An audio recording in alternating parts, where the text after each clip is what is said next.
আমি শুধুমাত্র প্রজেক্টের কাজে এতদিনের জন্য এতদূর আসিনি। বাংলাদেশে টানা ৩ প্রজেক্ট করলেই এটার সময় বেনিফিট পেতাম। সব ছেড়ে এখানে এসে পড়া থাকতাম না। আমি আমার প্রয়োজনে আসছি, আর প্রজেক্টটা শুধুমাত্র আমার বাহানা ছিল। যে প্রজেক্ট 15 দিনে শেষ করতে পারতাম, সেটা কমপ্লিট করতে 3 মাসের উপরে সময় নিচ্ছি, যেন আব্বু চাচু কিছু বুঝতে না পারে। আপনি কেন গিয়েছেন? কি প্রয়োজন আপনার? আমার টাকার প্রয়োজন। মেঘ কপাল কুঁচকে বলল, আপনার কত টাকার প্রয়োজন? আপনি আমাকে একটা ক্রেডিট কার্ড দিয়েছিলেন, মনে নেই? ওটাতে অনেক টাকা আছে, আপনি এখান থেকে টাকা নিতে পারেন। আমার এত টাকা লাগে না। আবির মুচকি হেসে বলল, ওটা শুধুমাত্র তোর, আর এখানে প্রতি মাসে একটা নির্দিষ্ট অ্যামাউন্ট পাঠানো হচ্ছে শুধু তোর জন্য। তোর যা ইচ্ছে হয় তাই কিনিস, আরও বেশি প্রয়োজন হলে একবার জানাস শুধু। আমার টাকার বিশেষ কোনো প্রয়োজন নেই, আপনি এগুলো নিয়ে যান, তবুও চলে আসেন প্লিজ। আবির শ্বাস ছেড়ে শীতল কণ্ঠে বলো, কেন বুঝতে পারছিস না? আমার লাখ টাকার প্রয়োজন না, আরও বেশি প্রয়োজন। তাহলে কত প্রয়োজন? কোটি? হোয়াট? কোটি টাকা দিয়ে আপনি কি করবেন? দরকার আছে। এত টাকা কে দিবে আপনাকে? আমার টাকা আমি নিতে আসছি। কে দেবে আবার কি? এখানে স্থানীয় এক ফ্রেন্ডের বাবা বড় বিজনেসম্যান। ওনার কথা মতো আমরা দুজন স্টুডেন্ট থাকাকালীন ছোট ছোট বেশ কয়েকটা কোম্পানির শেয়ার কিনেছিলাম। যদিও সব কিছু উনি ম্যানেজ করে নিয়েছেন, আমি দেশে যাওয়ার আগেই সবগুলো শেয়ারের অ্যামাউন্ট একসাথে করে আঙ্কেলের কোম্পানিতে কিছুটা শেয়ার কিনে গিয়েছিলাম, কারণ আমার কাছে ওনারা একমাত্র বিশ্বস্ত মানুষ ছিলেন। এখন আমার টাকার প্রয়োজন। আঙ্কেলকে জানানোর পর আঙ্কেল এখানে আসতে বলেন। কোম্পানির বেশ কিছু কাজে পেন্ডিং আছে, সেগুলো কমপ্লিট করতে পারলে আমি যত আশা করছি তার থেকে বেশি দামে শেয়ারটা বিক্রি করতে পারবো। তানভীর আর রাকিব ব্যতীত এই কথা আর কেউ জানে না। আজ তোকে বলছি। আব্বু চাচু এসব জানতে পারলে কিভাবে রিয়াক্ট করবেন আমি জানি না, তাই প্রজেক্টের নাম করে এখানে আসছি। মেঘ সব কথা শুনে রাশভারী কণ্ঠে বলল, সেটা বিক্রি না করলে হয় না? আপনার এত কি প্রয়োজন? প্রতিনিয়ত মানুষের প্রতিযোগিতা প্রমাণ দিয়ে বাঁচতে পারবো না। আমি সব মায়াজাল কাটিয়ে একটা স্বচ্ছ জীবন কাটাতে চাই। জীবন চালাতে ঠিক যত প্রয়োজন ততটা ইনকাম করতে পারলেই হবে। আমি শুধু মানসিক শান্তি চাই। মেঘ চুপ করে বসে আছে, কিছু বলার মতো শব্দ খুঁজে পাচ্ছে না। আবির মোলায়েম কণ্ঠে শুধালো, রাগ করছিস? না, রাগ করব কেন? আপনি যে সিদ্ধান্ত নিয়েছেন তা অবশ্যই ভেবেচিন্তে নিয়েছেন। বাসার কাউকে ব্যাপারে কিছু বলিস না। আচ্ছা ঠিক আছে, রাখি এখন। আচ্ছা। আর সকাল থেকে আলী আহমেদ খান আর মোজাম্মেল খান মধ্যে মনোমালিন্য চলছে। সারাদিন খাওয়া নেই, যে যার রুমে শুয়ে আছেন। বাসার সবাই চেষ্টা করে রাগ ভাঙাতে পারেনি। দুপুরের পরপর ফুপি জান্নাত আপু, আইরিন আর আসিফ ভাইয়া আসছে। আজ ইচ্ছে করেই আরিফ আসেনি। প্রতিনিয়ত মিমের সাথে ঝগড়া করতে ভালো লাগে না তার। মেঘের ফুফি প্রথমেই মোজাম্মেল খানের রুমে গেলেন। মোজাম্মেল খান বোনকে দেখে শোয়া থেকে উঠে বসে ভারী কণ্ঠে বলেন, কেমন আছিস? কেমন থাকবো? এই বয়সে এসে তোমরা ভাইয়েরা কোন দ্বন্দ্বে মেতেছ? আমি কি বলবো? ভাইজানের যা মন চায় তাই করছে। কিছু বললে উনি রেগে যায়, বোঝার চেষ্টা পর্যন্ত করে না। জানিসই তো ওনার স্বভাব, যা বলবে তাই করবে। সমস্যা কি নিয়ে? সমস্যা তো অনেক কিছু নিয়ে। আমার ছেলেকে শাসন করলেও দোষ, না করলেও দোষ। মেয়েকে কিছু বললেও দোষ, না বললেও দোষ। আগে আবির অফিস সামলে নিত, তাই অফিসের বিষয়ে এত কথা আমার শুনতে হতো না। এখন আবির নেই, কাজে একটু এদিক সেদিক হলে রাগ। আমার নাকি গুরুত্ব দেই না। উনি একা পরিশ্রম করে সব কিছু করছেন। উনি যা বলবেন তাই হবে। আরও অনেক কিছু। ভাইজান কি কোনোভাবে সংসার ভাঙার কথা বোঝাতে চাচ্ছেন? এই কথা ভুলেও ভাইজানের সামনে বলিস না। আমি সেদিন রাগে বলে ফেলেছিলাম। তুই বললে সংসার ভাগ করে ফেলি? বলছি না মরেছি। আমার সাথে কথা তো বলেই না। এমনকি এটাও বলেছেন আমার ছেলে আমার মেয়ে দুজনই ওনার। ছেলে মেয়ের ব্যাপারে কিছু বলার অধিকার পর্যন্ত আমার নেই। ইকবালই ভালো, তার এসব বিষয়ে কোনো চিন্তা ভাবনা নেই। তানভীর আবির কি বলে? আবিরের সঙ্গেও ঝামেলা। মাহমুদা খান চিন্তিত স্বরে জিজ্ঞেস করলো আবিরের সঙ্গে আবার কিসের ঝামেলা। প্রজেক্ট শেষ, তবুও আবির দেশে আসছে না। তাছাড়াও সেই দিন আবির আমার পক্ষে দুটো কথা বলেছিল, সেই রাগে আবিরের সঙ্গে কথা বলে না। এখন করণীয় কি দেখ, তুই মানতে পারছিস কি না। মাহমুদা খান মোজাম্মেল খানের রুম থেকে বেরিয়ে আলী আহমেদ খানের রুমে গেলেন। রুমে ঢুকতে আলী আহমেদ খান গম্ভীর কণ্ঠে বললেন, তুইও কি তার পক্ষে কথা বলতে আসছিস? না ভাইজান, আমি আপনার মুখে শুনতে চাই ঘটনা কি। ঘটনা কিছুই না, মোজাম্মেলের অত্যাচার আর সহ্য হচ্ছে না। কেন ভাই, কী করছে? তানবীরের সাথে ওর কি শত্রুতা আমি জানি না, কথায় কথায় ছেলেকে বকাবকি করে। আমি কিছু বলতে গেলেই আমার ছেলের সাথে তুলনা দেয়। আমার ছেলে প্রতিষ্ঠিত হয়ে গেছে, ওর ছেলে বেকার, কিছু ঠিক মতো করতে পারছে না। কোথায় আমি আমার ছেলেকে নিয়ে গর্ব করা, উল্টো সে গর্ব করে। সে সারাক্ষণ আমার পিছনে লাগে। এই যে ছেলে মেয়েগুলোর মধ্যে দ্বন্দ্ব লাগাচ্ছে, ওরা কি সারা জীবন একসাথে থাকতে পারবে? আমি এজন্য সেই রাগে বলেছিলাম, ওর মতো চিন্তাভাবনা আমার থাকলে আমি একা এই সংসারটাকে এত দূর টানতে পারতাম না। এই সংসার আমার, এখানে আমার অধিকার সবচেয়ে বেশি। আমি যা বলবো তাই হবে। আমি বুঝাতে চেয়েছি ওর উল্টাপাল্টা আচরণগুলো যেন পরিবর্তন করে, অথচ সে বুঝেছে আমি সংসার ভাঙতে চাচ্ছি। এজন্য আমিও বলেছি ও যদি চায় বাড়ি থেকে চলে যেতে পারে, কিন্তু তানবীর, মেঘ আর ওদের মা আমার বাড়িতেই থাকবে। ওদের ওপর বাবার অধিকার খাটাতে যেন না আসে। আলী আহমেদ খানের কথা শুনে মাহমুদা আনমনে হেসে উঠলেন। বোনের হাসি দেখে আলী আহমেদ খান রাগী স্বরে বললেন, এভাবে হাসছিস কেন? আমি কি হাসির কথা বলেছি? মাহমুদা খান হাসি থামিয়ে মৃদু স্বরে বলল, তোমার এখন ছোটবেলার মতো অভিমান করো, এটা দেখে হাসি পাচ্ছে।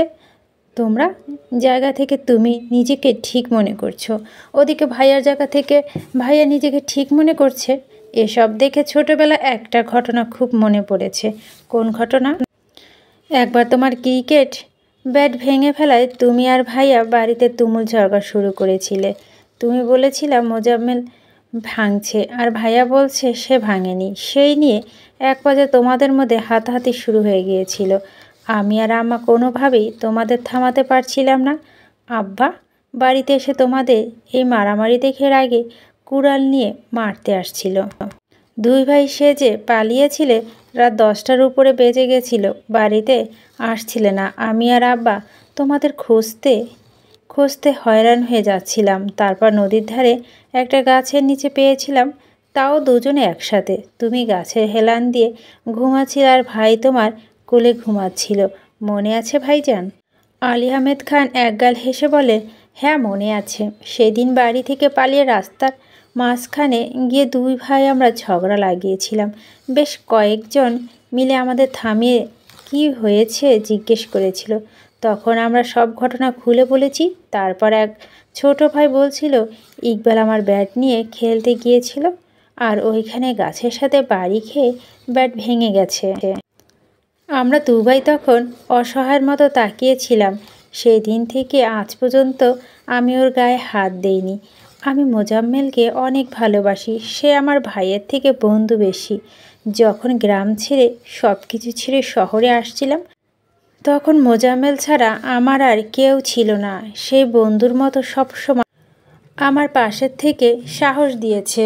ওর সাথে আমার সম্পর্ক আজীবন এমনই থাকবে ইনশাল্লাহ।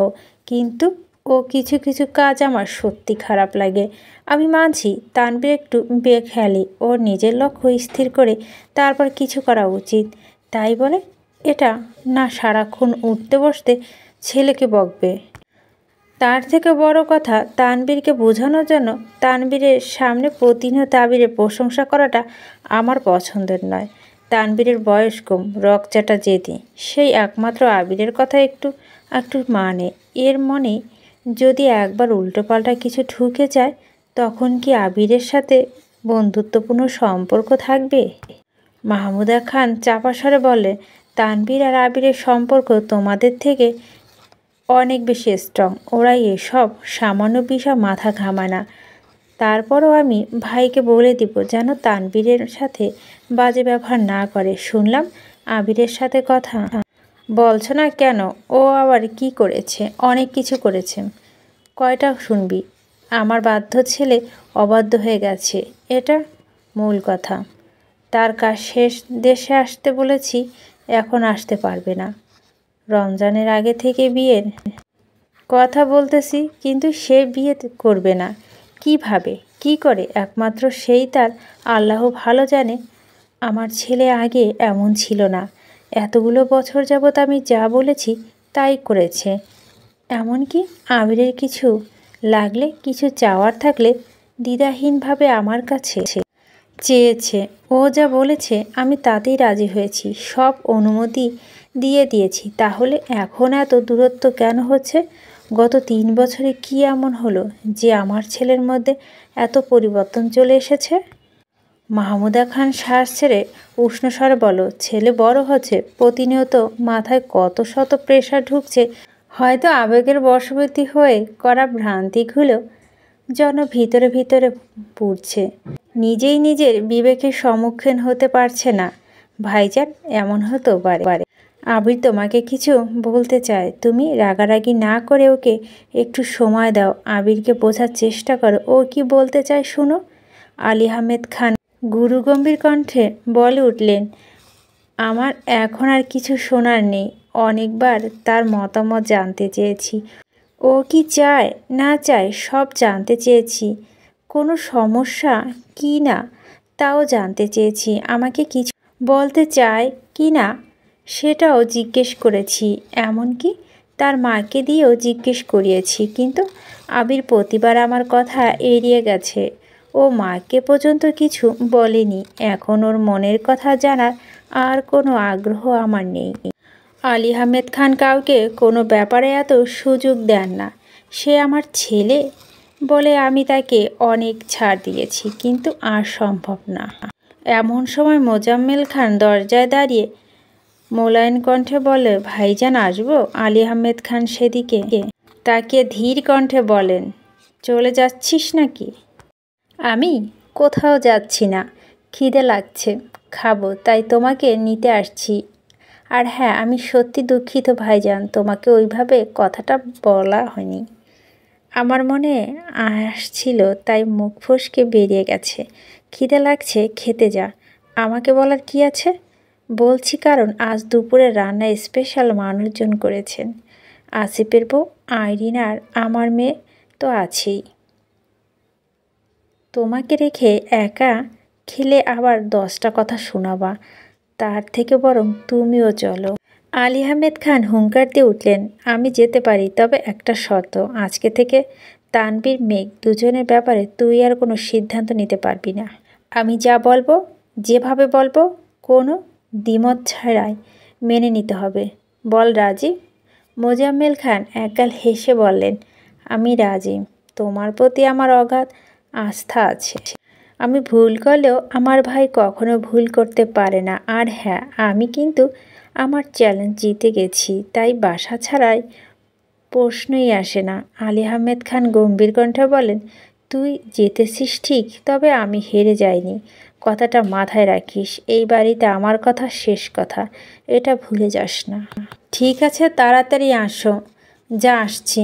মাহমুদা খান দীর্ঘ মনোযোগ দিয়ে দু ভাইয়ের কথোপকথন শুনল। মোজাম্মেল খান বেরিয়ে যেতে প্রশ্ন করল, ভাই, হার জিতের কথা বলছিস কেন? ও তো সারাদিন কাজই এটা। আমার কোনো কথা ঠিক হয়েছে, কোনটা ঠিক হয়নি, এসব নিয়ে তার গবেষণা। কয়দিন যাবত ওর প্রজেক্ট নিয়ে লাগছে। আমি বলেছিলাম শেষ করতে পারবে না, এখন শেষ করে ফেলেছে, তাই জিতেছে বলে খুশি হচ্ছে। অথচ সেই প্রজেক্টে আমার ছেলে হেল্প করেছে, এটা এখন বললে আবার রাগ করে বসে থাকে। তার থেকে খুশি হচ্ছে হোক। তোরা আসছিস, অনেকক্ষণ হয়েছে, চল খেতে যাই।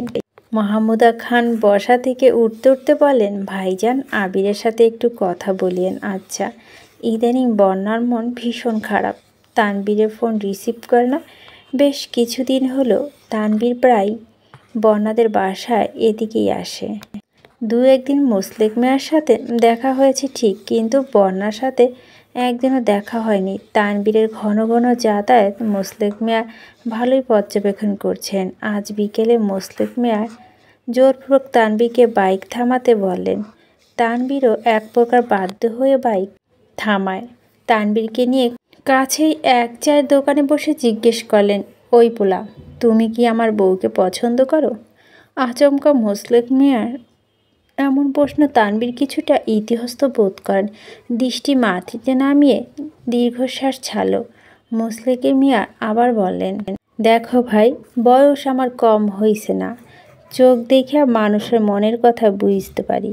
সেদিন বন্যার সাথে তোমারে দেখা সন্দেহ হয়েছিল, আর ইদানিং তোমার এই গলিতে আসা যাওয়া নিশ্চিত হয়ে গেলাম। তানবীর এখন চুপ করে বসে আছে, বলার মতো কিছু নেই তার। মোসলেক মিয়া তানবীরের কাঁধে হাত রেখে শান্ত কণ্ঠে বললেন, পছন্দ করো ভালো কথা, কিন্তু শুধু বাইক চালিয়ে কি ঢাকা শহরে বউ পালতে পারবা? আর বন্যার আব্বা কিন্তু মোটরসাইকেল ড্রাইভারদের কাছে মেয়ে বিয়ে দিবে না। সময় থাকতে ভাবো, আর না হইলে আমার বউরে ভুইলা যাও। ভুইলা যাও শব্দটা যেন তানবীরের মস্তিষ্ক দ্রুতভাবে আঘাত করেছে। তানবীর কাঁধ থেকে হাত সরিয়ে বসা থেকে উঠে শক্ত হাতে চায়ের কাপ রাখতে রাখতে হুঙ্কার দিল, ভুইলা যাইতে পারবো না। প্রয়োজনে আপনার এই বন্যা বউকে ভাগাইয়ে নিয়ে যাব, যেতে না চাইলে কিডন্যাপ করে নিয়ে যাব, তবুও ভুলতে পারবো না। আর আপনি যেহেতু উল্টাপাল্টা কথা বলেন, তাহলে আপনাকেও কিডন্যাপ করে পঞ্চগড়ে পাঠাইয়া দেব, ওইখানে 3 নাম্বার বিয়ে করে সংসার করেন। তানবীর রাগে কটমটো করতে করতে বাইকে উঠে গেছে। মোসলেক মিয়া হাসতে হাসতে বললেন, সাব্বাস বেটা, তেজ আছে ভালো। আজ ভার্সিটি ক্লাস একটু তাড়াতাড়ি শেষ হয়েছে, তাই সবাই একসঙ্গে ঘুরতে বেরিয়েছে। ড্রাইভারকে আগে জানিয়ে দিয়েছে। পার্কে বসে সবাই আড্ডা দিচ্ছে। মিনহাজ হঠাৎই বলে উঠল, সবাই শোনো, মেঘ আর বন্যাকে ডাকতে গেলে আমাদের বেশ কিছু সমস্যায় পড়তে হয়। প্রথমত, স্যার ম্যামদের সামনে ভাবি বলে ফেলে 10টা প্রশ্ন করে, শুধু শুধু বকা খেতে হয়।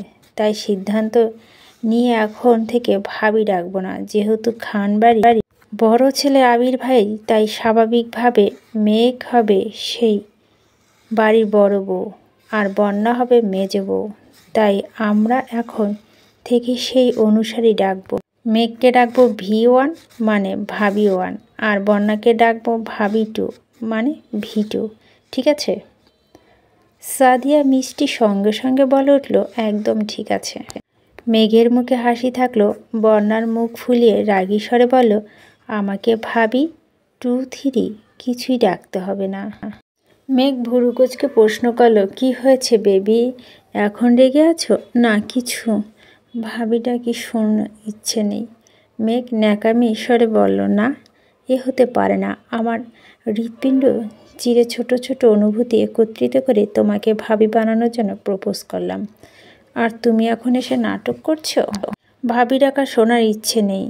তার ছেঁড়া মার্কা কথা বলছে, সত্যি সত্যি বুড়িগঙ্গায় ফেলে দিয়ে যাব, আর ভাইয়াকে গিয়ে বলবো, তোর এই জীবন ভালো লাগে না, তুই নিজের জীবনের প্রতি অতিষ্ঠ হয়ে বুড়িগঙ্গায় ঝাঁপ দিয়েছিস, তখন কেমন হবে?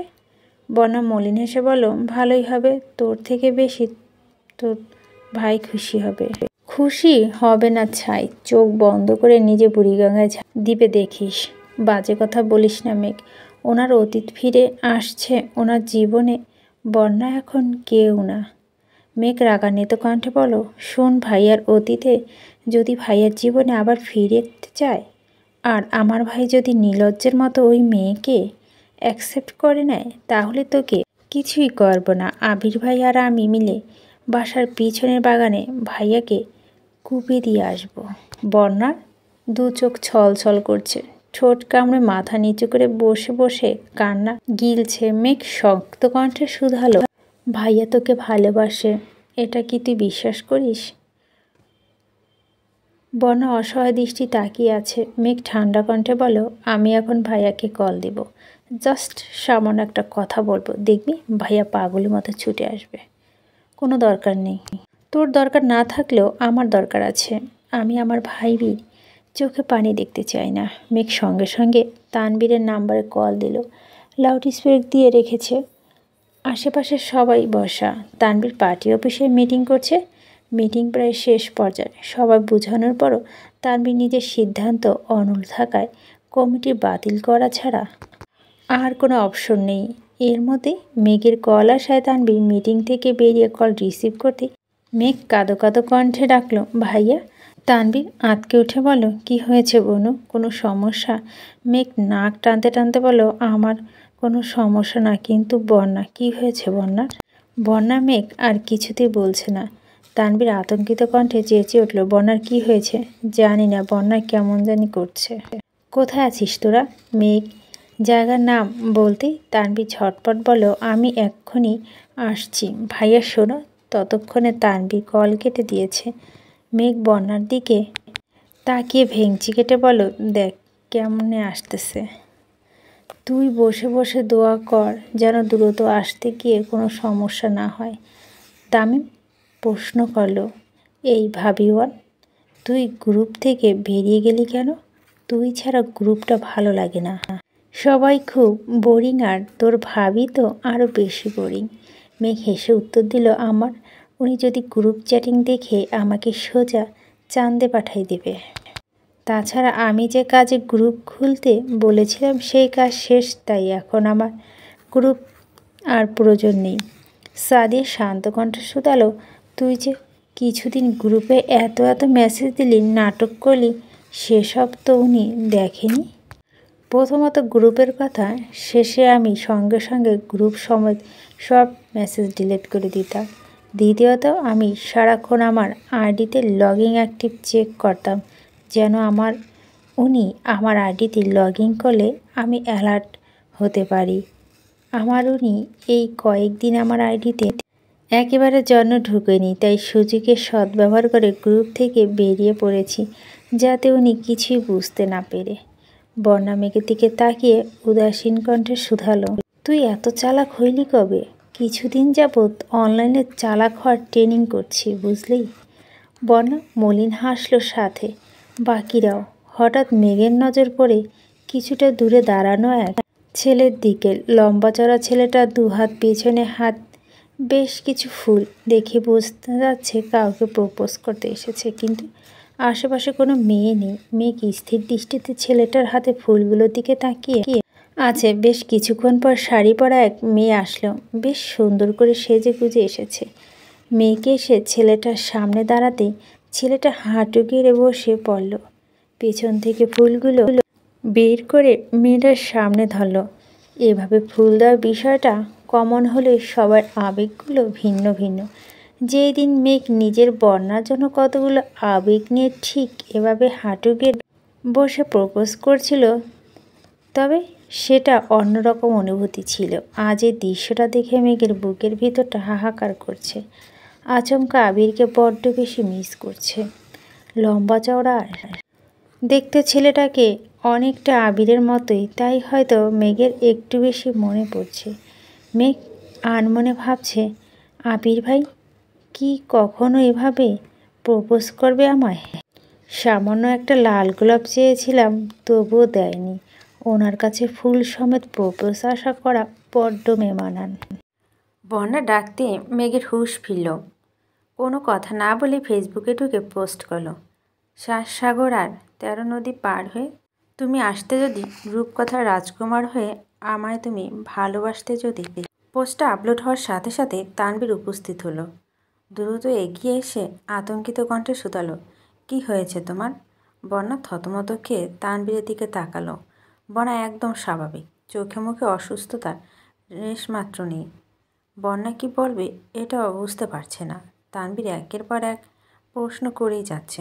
বন্যা শুধু মেঘকে দেখছে, কিন্তু মেঘের মনে যে রাজ্যের দুঃখ, মন খারাপের পাহাড় সরিয়ে গলা খাকারি দিয়ে মেঘ আস্তে করে বলল, তেমন কিছু হয়নি ভাইয়া। বড়ি খেতে গিয়ে বড়ির একটা বীজই গিলে ফেলেছে, যদি পেটে গাছ হয়ে যায়। এই আতঙ্কে বন্যাসহ আমরা সবাই ভয় পাচ্ছিলাম। তারপর এক আন্টি বলছে কোনো সমস্যা হবে না। তানভীরের হাতে উল্টো পিঠ দিয়ে নিজের চোখ মুখ মুছে আকাশের পানে তাকিয়ে দীর্ঘ নিঃশ্বাস ছেড়ে অত্যন্ত নমনীয় কণ্ঠে প্রশ্ন করল, এটাই সত্য ঘটনা নাকি অন্য কোনো কারণ আছে যা কিন্তু এখনও বলছিস না? মেঘ ঘন ঘন এপাশ ওপাশ মাথা নেড়ে বলল, আর কোনো কারণ নেই। মেঘ একটু থেমে আবার বলল, আসলে বন্যা কয়েকটা বই কেনা দরকার, কিন্তু আমাদের কারো সেদিকে যেতে ইচ্ছে করছে না। তুমি যেহেতু চলে এসেছো, বন্যাকে নিয়ে যাও প্লিজ। বন্যা অগ্নি চোখে মেঘের দিকে তাকিয়ে আছে, কারণ তানবীরের সঙ্গে একা কোথাও যাওয়া বিন্দুমাত্র আগ্রহ বন্যার নেই। আশাকে দেখার পর থেকে বন্যার আতঙ্কে কয়েক গুণ বেড়ে গেছে। রাত বিরাতে ঘুম ভেঙে যায়, ঘন্টার পর ঘন্টা বারান্দা দাঁড়িয়ে থাকে। প্রায় রাতে আপু সজাগ হয়ে বন্যাকে ডেকে দিয়ে ঘুম পাড়ায়। তানবীরের কল রিসিভ করে না, বেশ কিছুদিন ক্লাসও পর্যন্ত আসেনি। তানবীর রাশভারী কণ্ঠে শুধালো, তুই কিভাবে যাবি? মিষ্টি ওর ফুফুর বাসায় যাবে। ওনাদের বাসা আমাদের বাসার এদিকেই। আমি মিষ্টির সাথে চলে যাব। ঠিক আছে, সাবধানে যাস। আচ্ছা, তুমি বন্যাকে নিয়ে যাও। আর হ্যাঁ, বন্যাকে মোখলেস দুলাভাইয়ের দোকান পর্যন্ত দিয়ে এসো। তানবীর নির্বাক চোখে বন্যাকে দেখে নিল। মেঘের ঠোঁট জুড়ে হাসির ঝলক। তানবীর চাইলেও বোনকে কিছু বলতে পারল না। বন্যার দিকে তাকিয়ে আস্তে করে বলো, চলো। বন্যা তখনও মেঘের দিকে তাকিয়ে আছেন। চোখের ভাষা বোঝাচ্ছে সে তানবীরের সঙ্গে যাবে না, কিন্তু মেঘ সেই ভাষাকে পাত্তা না দিয়ে উদ্বিগ্ন কণ্ঠে বলল, কিরে, যাচ্ছিস না কেন? ভাইয়া কতক্ষণ ধরে দাঁড়িয়ে থাকবে বলো তো? বন্যা বিড়বিড় করতে করতে উঠে গেল। মেঘ, মিষ্টি, সাদিয়া, মিনহাজ, তামিম তখনও বাসায়। তানবীর যাওয়ার আগে বোনকে সতর্ক করে গেল যেন তাড়াতাড়ি বাসায় চলে যায়। মিষ্টিরা টুকিটাকি বিষয় নিয়ে দুষ্টুমি করছে, অথচ মেঘের মনোযোগ কাপড়টার দিকে। দুজন পাশাপাশি বসে কী সুন্দরভাবে গল্প করছে। আবিরের যেন মেঘের মনটা খুব বেশি ছটপট করছে। আকপাস না ভেবেই সবার মধ্যে থেকে উঠে গেল। কিছুটা দূরে গিয়ে আবিরকে কল করলো। এদিকে আবির অত্যন্ত মনোযোগ সহকারে প্রেজেন্টেশন দিচ্ছে। সচরাচর দিনের বেলায় আবিরকে কেউ কল দেয় না, তাই ফোন সাইলেন্ট করতেও ভুলে গেছে। আচমকা কল বাজতে একজন বয়স্ক ব্যক্তি বিরক্ত স্বরে বলল, সাইলেন্ট ইউর ফোন। আবির তড়িৎ বেগে ফোন সাইলেন্ট করতে টেবিলের কাছে এগিয়ে আসলো। ফোনের স্ক্রিনে নজর পড়তেই থমকালো। অসময় মেঘ কল দেখে ভিতরটা কেঁপে উঠল। উপস্থিত সবাই দিকে এক পলক তাকিয়ে বলল, I am sorry, I can not cut this call. Excuse me. Abir call receive করে কিছুটা সাইডে সরে দাঁড়িয়েছে। রিসিভ হওয়া মাত্রই মেঘ আর্তনা করে উঠে বলল, আবির ভাই। আবির বরাবরের মতো শান্ত আর আবেশিত কণ্ঠে জবাব দিল, আপনি কবে আসবেন? আসবো। মেঘ শীতল কণ্ঠে শুধালো, কবে আসবেন? আবির এবার আস্তে আস্তে বলল, আমি কবে আসবো এটা তো আপনি তো খুব ভালো করেই জানেন। আপনি বলুন, আর কতদিন বাকি? মেঘ মৃদু হেসে উত্তর দিল, 27 দিন। Very good. এখন বলুন, আপনার কি হয়েছে? কিছু হয়নি, এমনিতে ভালো লাগছিল না। খেয়েছেন আপনি? এখনও হয়নি, একটু পরে খাবো। আপনি খেয়েছেন? বাইরে খেয়েছি, বাসায় যাইনি এখনও। আবির ভুরু কুঁচকে প্রশ্ন করল, এখনও বাসায় যাননি কেন? সাথে কে? মিষ্টি, সবাই আছে।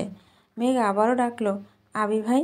আবির পূর্বের ন্যায় জবাব দিল, মেঘ ঢোক গিলে উষ্ণ স্বরে বলল, আই মিস ইউ আবির ভাই, মিস ইউ এ লট। সহসা আবিরের উষ্ঠযুগল প্রশস্ত হলো। সবার দিকে এক নজর দেখল।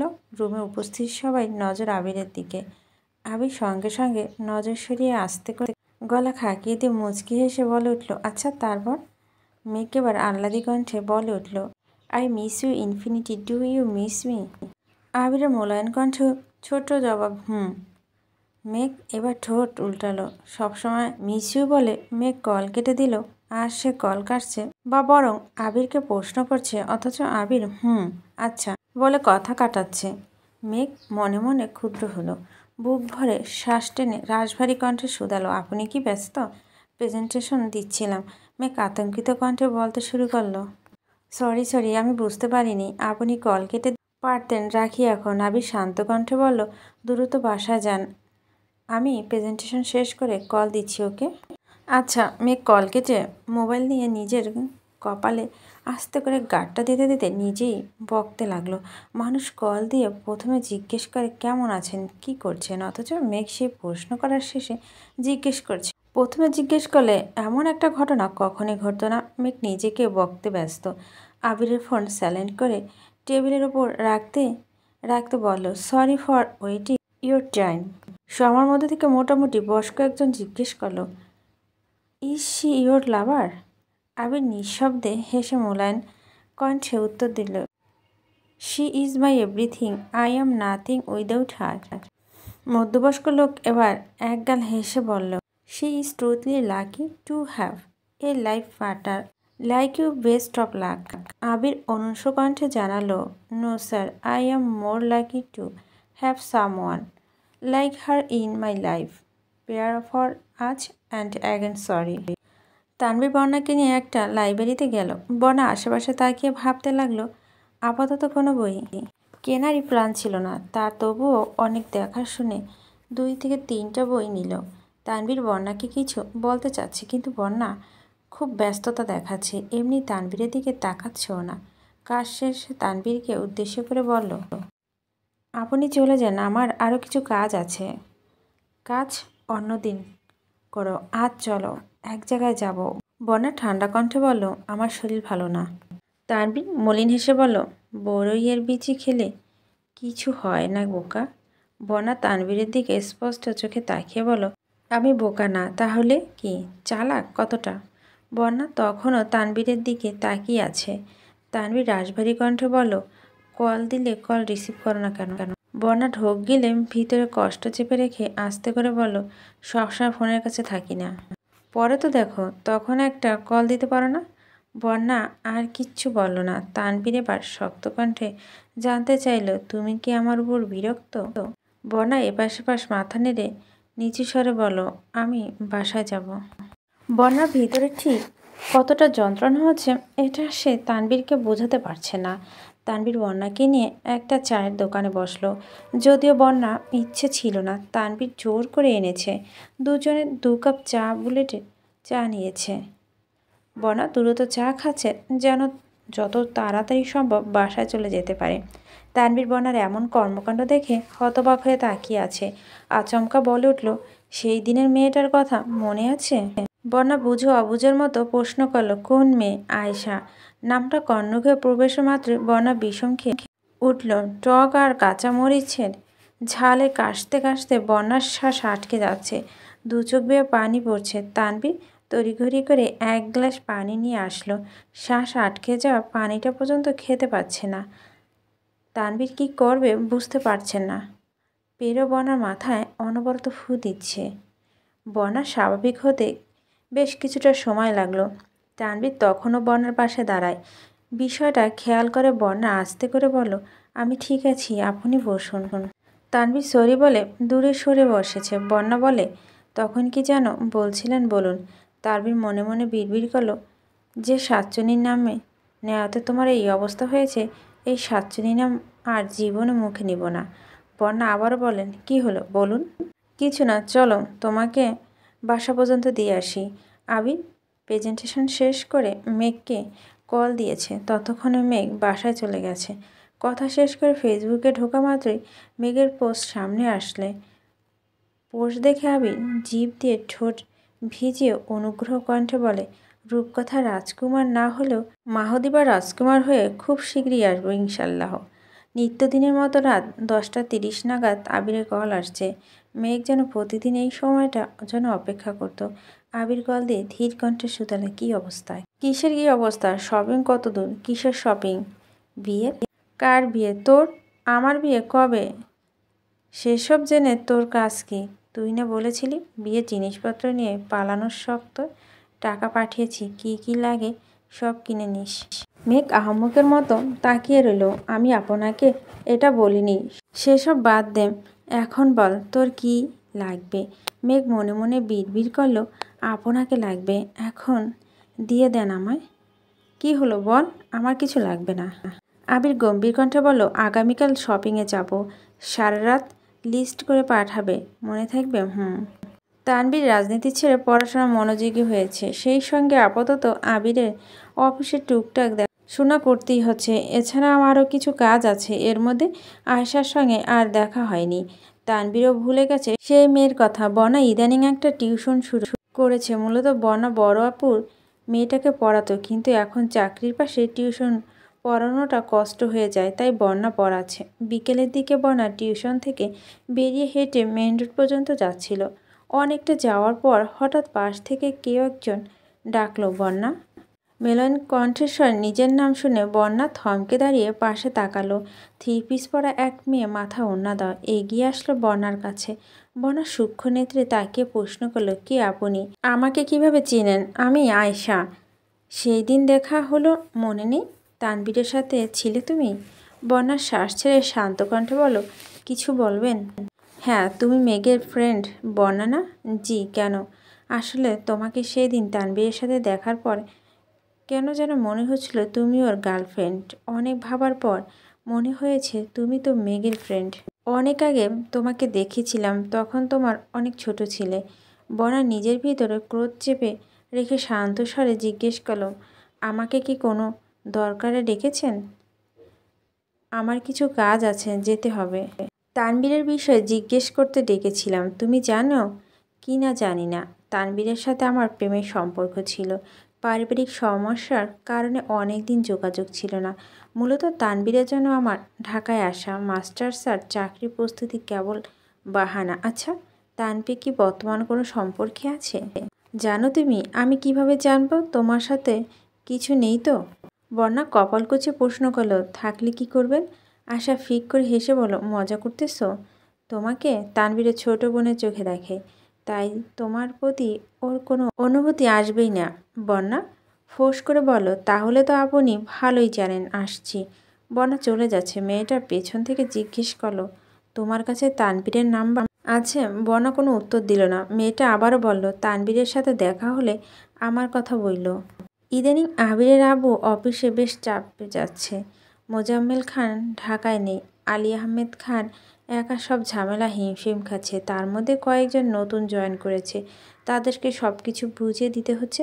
আবির সকাল থেকে বেশ কয়েকবার কল দিয়েছে। আলী আহমেদ খান ফোনের কাছে নেই, তাই রিসিভ করতে পারেনি। অনেকক্ষণ পর ফোন দেখে আবিরকে কল ব্যাক করলো। আবির সালাম দিয়ে শান্ত কণ্ঠে বলল, আব্বু, সিফাতের ব্যাপারটা আপনি নিজে সিদ্ধান্ত নিয়েছেন, সেটা কি ভেবেচিন্তে নিয়েছেন? হ্যাঁ, কেন? কিন্তু আমার মনে হচ্ছে আপনার এই সিদ্ধান্ত নিয়ে আবারও ভাবা উচিত। তোমার চাচু তোমার কাছে বিচার দিয়েছে? না আব্বু, চাচু শুধু জানিয়েছে এটা একান্তই আমার মতামত। তারপরেও যদি মনে হয় আপনি তাকে জয়েন করাবেন, তাহলে অন্তপক্ষে কিছুদিন সময় নিন। আমি কিছুদিনের মধ্যেই চলে আসবো। চাচু কাকামণি ঢাকায় ফিরলে সবার সাথে কথা বলে সিদ্ধান্তটা নিলে ভালো হতো না? কি বলতে চাচ্ছ? আমার নেওয়া সিদ্ধান্ত ভুল? তোমরা যা ঠিক মনে করবে শুধুমাত্র তাই ঠিক। আব্বু প্লিজ, আপনি মাথা ঠান্ডা করেন। একবার ভাবুন, যেখানে 25-30 বছর যাবৎ গ্রামের মানুষের সাথে আপনার কোনো সম্পর্ক নেই, ভুল করেও কখনো গ্রামে যান না, সেখানে সেই গ্রামে এক ছেলেকে গুরুত্বপূর্ণ পোস্টে জব দিচ্ছেন, সেটা কি আদৌ যুক্তিপূর্ণ? 15 দিনের মধ্যে আমি চলে আসব। তাছাড়া খুব সমস্যা হলে তানবীরকে বলো অফিসে আসবে। এরপরও যদি নিতে চান, আরও অনেক মানুষ আছে। প্লিজ একবার অন্তত ভাবুন। আলী আহমেদ খান গুরুতর কণ্ঠে বলতে শুরু করলো, দেখো, মানুষ সারা জীবন খারাপ থাকে না। তার পরিবার আমাদের সাথে যে অন্যায়টা করেছে সেটা অনেক বছর আগের ঘটনা। এত বছর পর সে বিপদে পড়ে জবের জন্য আমার কাছে এসেছে। এখন আমি যদি তাদের মতো খারাপ ব্যবহার করি, তাহলে তাদের আর আমাদের মধ্যে কী পার্থক্য রইল? দ্বিতীয়বার সুযোগ পেলে মানুষ নিজের প্রথম ভুলগুলোকে শুধরাতে পারে। দেখা যাক সে কি করে। আবির কণ্ঠে দ্বিগুণ ভারী করে বলো, আমার মন কোনোভাবেই সায় দিচ্ছে না। আপনার ভালো মানুষই সুযোগ নিয়ে অনেকে অনেক কিছু করতে পারে। তুমি দুশ্চিন্তা করো না, সাবধানে থেকো, আর যত তাড়াতাড়ি সম্ভব চলে এসো যদি তোমার ইচ্ছা হয়। আবির মলিন হেসে বলল, সরি আব্বু। সরি বলছো কেন? বলতে ইচ্ছে করলো তাই বললাম। আরও 1 সপ্তাহ কেটে গেছে। আবিরের বাড়ি ফেরার কেবল 1 সপ্তাহ বাকি। খান বাড়ি আমেজ বদলে গেছে। মালিহা খান, হালিমা খান বিভিন্ন জাতের পিঠা তৈরিতে ব্যস্ত। আকলিমা খান তাদের কাজে সহযোগিতা করছে। মেঘ সকাল থেকে আম্মুদের বিশাল আয়োজন দেখছে। আজ ভার্সিটিতে যেতে একদম ইচ্ছে করছে না, তারপরও কি মনে করে ভার্সিটিতে এসেছে। একটা ক্লাস শেষ হয়ে আর একটা ক্লাস শুরু হয়েছে কেবল 15 মিনিট হবে। এর মধ্যে মেঘের মাথা ঘুরছে, চোখে অন্ধকার দেখছে। একবার ওয়াশরুমে গিয়ে চোখে মুখে পানি দিয়ে এসেছে, তারপরও ঠিক হচ্ছে না। মেঘের অবস্থা দেখে বন্যা ভয় পাচ্ছে, তানবীরকে ফোন দিতে যাচ্ছে, কিন্তু মেঘ বারবার আটকে দিচ্ছে। প্রায় 10-15 মিনিট পর মেঘ আচমকা সেন্স হারিয়ে বন্যার গায়ের উপর ঢলে পড়েছে।